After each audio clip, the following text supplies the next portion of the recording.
पुण्यात महिलेची कंपनीतील सहकार्याकडून कोयत्यानं हत्या. येरवड्याच्या नामांकित आयटी कंपनीच्या पार्किंगमधली घटना. आरोपीला तात्काळ अटक.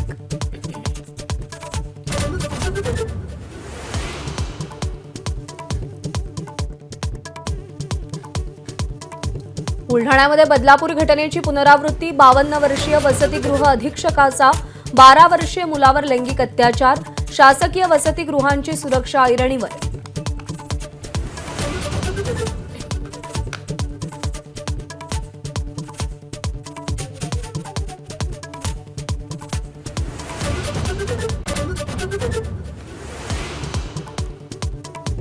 एबीपी माझाच्या इम्पॅक्ट नंतर विठ्ठल मंदिरातील सुरक्षेचा ठेका रद्द.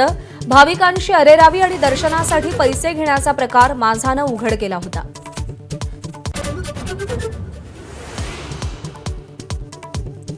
राज्यातल्या शाळांमध्ये मराठी विषय सक्तीचा करण्यासाठी कठोर पावलं. इंग्रजी शाळांमध्ये मराठीचं दर्जेदार शिक्षण देण्यासाठी सरकार प्रयत्नशील.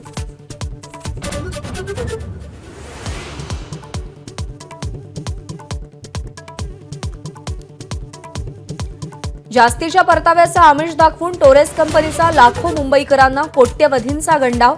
शिवाजी पार्क पोलिसांकडून 3 जण अटकेत. रोकड आणि दागिने घेऊन पळण्याच्या तयारीत असताना पोलिसांची कारवाई.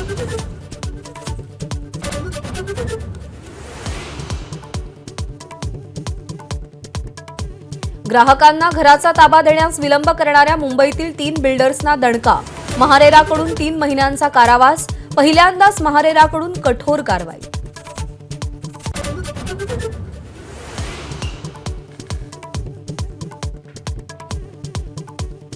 सिडकोच्या 26,000 घरांच्या किमती अखेर जाहीर.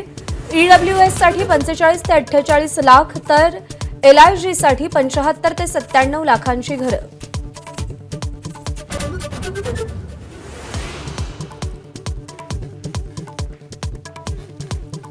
राज्यातल्या अवैध बांगलादेशींना शोधून परत पाठवण्यासाठी विश्व हिंदू परिषद आग्रही. सरकारनं शोध मोहीम राबवली नाही तर स्वतः बांगलादेशींना शोधण्याचा विश्व हिंदू परिषदेचा इशारा.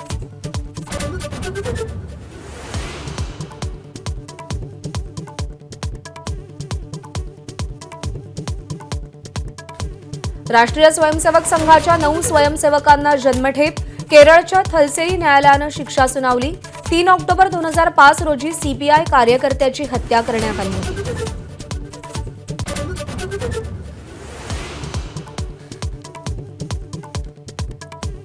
मुंबईसह महाराष्ट्र गारठला. आणखी 2 दिवस थंडीचा जोर कायम राहणार. उत्तर भारतातील बर्फवृष्टीमुळे मुंबईसह राज्यात गारठा.